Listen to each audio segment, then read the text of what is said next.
হরি কথা কৃষ্ণ কথা শ্রবণ করবার জন্য। জয় নিতাই, জয় গুরু, জয় শ্রী রাধে। সাধুসঙ্গ, নাম সংকীর্তন, ভাগবত শ্রবণ, মথুরা বা শ্রদ্ধায় শ্রীমূর্তির সেবন, সকল সাধন শ্রেষ্ঠ এই পঞ্চ অঙ্গ, কৃষ্ণ ভক্তির জন্মমূল হয় পাঁচের অল্পসঙ্গ। জয় নিতাই। কৃপা হলে অল্পর মধ্যেই হয়, অল্পর মধ্যে হয়, যদি সেই জনার মহতের কৃপা হয়। তদ্রূপ আমরাও শ্রবণ করে চলেছি। কেন বলেছেন? শৈলে শৈলে ন মানিক্যম, মুক্তিকম ন গজে গজে, সাধব সর্বত্র চন্দ্রং ন বনে বনে। বলেছেন যে সমুদ্রের মধ্যে ঝিনুক থাকবেই, সমুদ্রের মধ্যে ঝিনুক থাকবেই, কিন্তু ঝিনুকের মধ্যে মুক্তা থাকবে না। সর্প থাকবে, সর্পের মাথায় মণি থাকবে না।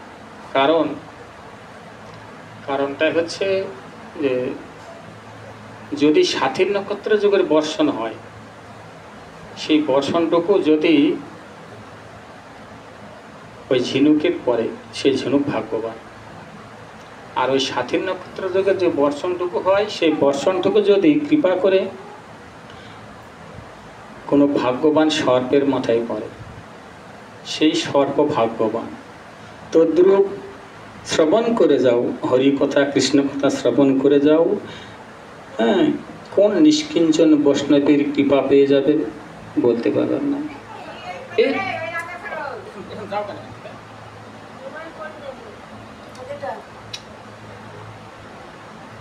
কি বলবো তাহলে, বলো। তো বলেছেন যে আগেই বলেছেন যে আমাদের সেজন্য অধিকটাকে আমাদের সতর্ক রাখতে হবে। শ্রবণ করে যাও, শ্রবণ করতে করতে যদি কোনো সাধুগুরু বৈষ্ণবের কৃপা হয়, আর কার দ্বারা যে কৃপা হবে কেউ বলতে পারবে না। তো সেই আশা করে আজকে আমাদের ভাগবত কথা শ্রবণ করব। ভাগবত কথা আজকে আমাদের শ্রবণের উদ্দেশ্য, মূল কথা হচ্ছে সবাইকে কিন্তু গঙ্গা জল পবিত্র করে। আজকে ভাগবত কথার মূল কথা, মূল উদ্দেশ্য, গঙ্গা জল সবাইকে পবিত্র করে, কিন্তু গঙ্গা জলকে পবিত্র কে করবে? কি মা? গঙ্গা জল তো সকলকে পবিত্র করে, আর গঙ্গা জলকে পবিত্র কে করবে? এই তত্ত্ব আজকে আলোচিত হবে। আলোচনায় বলেছেন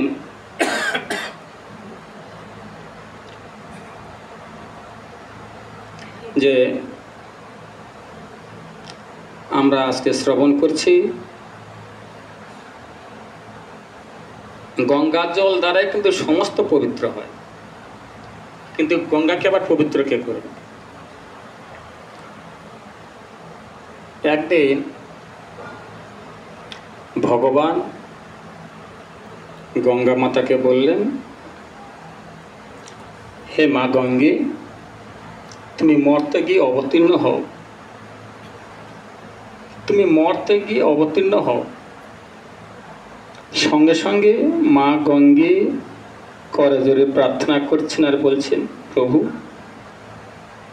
কৃপা করে এই আদেশ আমাকে দেবেন না, প্রভু কৃপা করে এই আদেশ আমাকে দেবে না, আমি এটা পারবো না, আমি মর্তে যেতে পারবো না। প্রভু বলছেন কেন পারবে না? তো বলছেন কেন?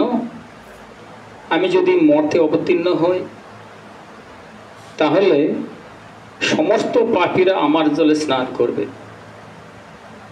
সমস্ত পাপীরা আমার জলে স্নান করবে এবং সমস্ত পাপ আমাকে দিয়ে দেবে। আমি যে পাপে পরিপূর্ণ হয়ে যাব প্রভু, এই জ্বালা যে আমি সহ্য করতে পারবো না, পাপের জ্বালা, আমি যেতে পারব না প্রভু, কৃপা করে আমাকে অন্য আদেশ করুন। ভগবান বলছেন, না মা, তোমাকে যেতে হবে, মা গঙ্গে তোমাকে যে অবতীর্ণ হতে হবে। ঠিক আছে, তুমি যখন বলছো, তুমি যদি মর্তে অবতীর্ণ হও, তাহলে সমস্ত পাপীরা তোমার জলে স্নান করবে, স্নান করে সমস্ত পাপ তোমাকে দিয়ে দেবে, তাই না? তাতে তুমি পাপে পরিপূর্ণ হয়ে যাবে, পাপের জ্বালা সহ্য করতে পারবে না, তাই না? তুমি মরতে যাও, সমস্ত পাপীরা তোমার জলে স্নান করবে, স্নান করে সমস্ত পাপ তোমাকে দিয়ে দেবে, ঠিক আছে। কিন্তু কালক্রমে যদি কোনো এক বৈষ্ণব তোমার জলে স্নান করে, যদি একটা বৈষ্ণব তোমার জলে স্নান করে, তাহলে তুমি সমস্ত পাপ থেকে পরিত্রাণ পেয়ে যাবে। নিতাই গৌর হরিবোল, হরিবোল, হরিবোল। তুমি সমস্ত পাপ থেকে একমাত্র বৈষ্ণবের পদজল, বৈষ্ণবের দ্বারাই তুমি পবিত্র হবে। তাহলে বৈষ্ণবের এত বড় মহিমা, কিন্তু আমরা সেটাকে বুঝতে পারি না। তো বলেছেন, আগে প্রথমে জানতে হবে বৈষ্ণব কাকে বলে। গঙ্গা মাতা সবাইকে পবিত্র করছেন, কিন্তু গঙ্গাকে কেউ পবিত্র করতে পারেননি, একমাত্র করেছেন বৈষ্ণব। তার এত ক্ষমতা। তাহলে বলেছেন যে বৈষ্ণব তাহলে কে? তো বলেছেন, মহাজন যুক্তি দেখিয়েছে, বিষ্ণু মন্ত্রে যাহারা দীক্ষিত, বিষ্ণু মন্ত্রে যারা দীক্ষিত তারা হচ্ছে বৈষ্ণব। শৈব মন্ত্রে যারা দীক্ষিত তারা শৈব। তদ্রূপ জৈন মন্ত্রে যারা দীক্ষিত জৈন। তাহলে বিষ্ণু মন্ত্রে যারা দীক্ষিত তারা হচ্ছেন বৈষ্ণব। তো বলেছেন বৈষ্ণবের গুণটা কি, বৈষ্ণবের আদর্শটা কি? তো বৈষ্ণবের আদর্শই হচ্ছে তৃণদপি শনিচন তরুব সহিষ্ণুনা অমানদন মানদন কীর্তনে সদাহরি। বৈষ্ণবের বৈশিষ্ট্য হচ্ছে ঘাসের চাইতে নম্র হতে হবে। বলেছেন বৃক্ষের ডাল একটা কেটে নিলেন, তবু কিন্তু বৃক্ষ কোনো কথা বলে না, কোনো প্রতিবাদ করে না, মনও খারাপ করেন না। আর আমাদের হলে কি হতো? তো বলেছেন যে বৃক্ষ তবু কিন্তু অবাধে ফুল ফল দিয়ে যাচ্ছে, ওরকম হতে হবে। আর কি বলেছেন? অমানদনা মানদেন, উত্তম হইয়া যে বা হইবে নিরভিমান, সেই তো বৈষ্ণব প্রথা। উত্তম, কিন্তু নিজেকে সবসময় ছোট মনে করছে, আমি কিছু জানি না, আমি কিছু বুঝি না, তুমি একটু বসো বাবা, তুমি নিজে সকলকে শ্রদ্ধা করবে। এটা কিন্তু বৈষ্ণবের বৈশিষ্ট্য। উত্তম হইয়া যে বা হইবে নিরভিমান, জানি বেশি উত্তম বস্তু মানবের লক্ষ্য। বারবার বলেছেন বৈষ্ণবের পিছনে তাকাবে না। কেন তাকাবে না? বলেছেন বৈষ্ণবের পিছনে দেখতে নেই, বৈষ্ণবের সামনে দেখো। এত বৈষ্ণবের মহিমা। বৈষ্ণব দেখিয়া যে বা না নেওয়াই মুন্ড, সেই মুন্ড পরে কি নরকে কুণ্ড। সেজন্য সকলের কাছে করা জোরে প্রার্থনা, যাকেই দেখবেন জয় নিতাই, জয় গৌর, রাধে রাধে বলে প্রণাম করবেন। দেবার মতো তো আর কিছু নাই, কি দেব? এটা তো প্রণামটা দেব। যখনই জয় নিতাই বলবো, ভগবানের সেবাকে ভুলে গেলে সহজ উপায়, জয় নিতাই জয় গুরু বলি দণ্ডবত প্রণাম করব। আর পিছনে দেখবো না কেন? ওই বৈষ্ণব আগে চোর ছিল, ডাকাত ছিল না বেশ্যা ছিল আমি দেখবো না, এখন আমার কাছে সে সাধু। উদাহরণ দিলেন কেমন? যখন আমরা প্রতিমা দেখতে যাই, ঠাকুর দেখতে চাই, প্রতিমা পিছনে কেউ তাকিয়ে দেখি, পিছনে গিয়ে দেখি যে কি আছে। যখনই পিছনে যাবেন দেখবেন শুধু খড়, দড়ি, মাটি, দেখতে হয় না। পিছনে দেখলে পরে মাধুর্যটা কমে যায়। তো দ্রুপ বৈষ্ণবের পিছনে কেউ তাকাবে না। এখন সে বৈষ্ণব, এখন সে বৈষ্ণব। জয় নিতাই। হ্যাঁ, এর পরবর্তী পাঠক আসছে, তো বাবা আসছে, বাবা পাঠ করবে। বাবা ছিলেন না বলে একটু করলাম। তো বৈষ্ণবের কোনো সময় পিছনে দেখবে না, সবসময় বৈষ্ণবকে সামনে দেখবে। আরে বলে দিন, এই যে বৈষ্ণব একদিনে কিন্তু না, বৈষ্ণব দর্শন একদিনে হয় না, বহু বহু জন্মের স্বীকৃতির ফলে, বহু বহু জন্মের স্বীকৃতির ফলে বৈষ্ণব তাহার গৃহে মেলে, এক জন্মে না।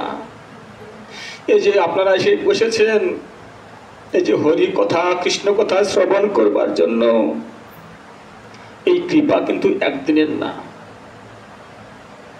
পূর্বজন্মের সঞ্চিত ছিল, পূর্বজন্মের সঞ্চিত ছিল বলে আসতে পেরেছেন। সেজন্য আবার মানব জন্ম পাবো কিনা বলা যাচ্ছে না। যে জন্ম পেয়েছি, এই জন্ম পেয়ে যেন আমার কর্তব্যটা না ভুলে যাই। আমার কর্তব্য হচ্ছে বৈষ্ণবকে সম্ভাষণ করা। শাস্ত্র তো বলে দিয়েছেন, কি বলেছেন? করিতে ঈশ্বরের সেবা সাত জাগে মনে, সাধুগুরুর বৈষ্ণবের সেবা করো পরম যতনে। ভগবান বলেছেন, আমার সেবা করলে তুমি আমাকে পেতেও পারো, নাও পারো, কিন্তু যদি কোনো বৈষ্ণবের সেবা করো, যদি কোনো বৈষ্ণব সেবায় সন্তুষ্ট হয়, পরিতৃপ্তি লাভ করে, আমি অত্যন্ত আনন্দ পাই। তো আমি অত্যন্ত আনন্দ পাই। সেই জন্য সকলের কাছে করজোড়ে প্রার্থনা, বৈষ্ণব স্মরণ করবেন, বৈষ্ণবকে প্রণাম জানাবেন। আর মনে রাখবেন, বৈষ্ণবের কাছে হয় ক্ষুদ্র অপরাধ, মহামহা ভজনেতে পড়ে যাইবাদ, যেন অপরাধ না হয়, এদিকে নজর রাখবেন। এই বলে আজকে ভাগবত, সংক্ষিপ্ত ভাগবত কথা এখানে বিশ্রাম দিচ্ছি। সকলেই কৃপা করবেন। হ্যাঁ, জয় নিতাই। এখান থেকেই ভাগবত কথা, হরি কথা বিশ্রাম দিচ্ছি। পরবর্তী বাবা এসেছেন, উনি পাঠ করবেন, আপনি একটু শ্রবণ করবেন, শ্রদ্ধার সহিত শ্রবণ করবেন। হ্যাঁ, উনি একটু দেরি হয়েছে বলে আমি বসেছিলাম, আজকে আমার বসার কথা ছিল না। জয় নিতাই, জয় গুরু। এই বলে সকলের চরণ ধুলি মস্তকে রেখে ভাগবত এখানে দিলাম বিশ্রাম। আপনার সকলেই কৃপা করবেন। আপনাদের কাছে কিছুই প্রার্থনা করি না, শুধু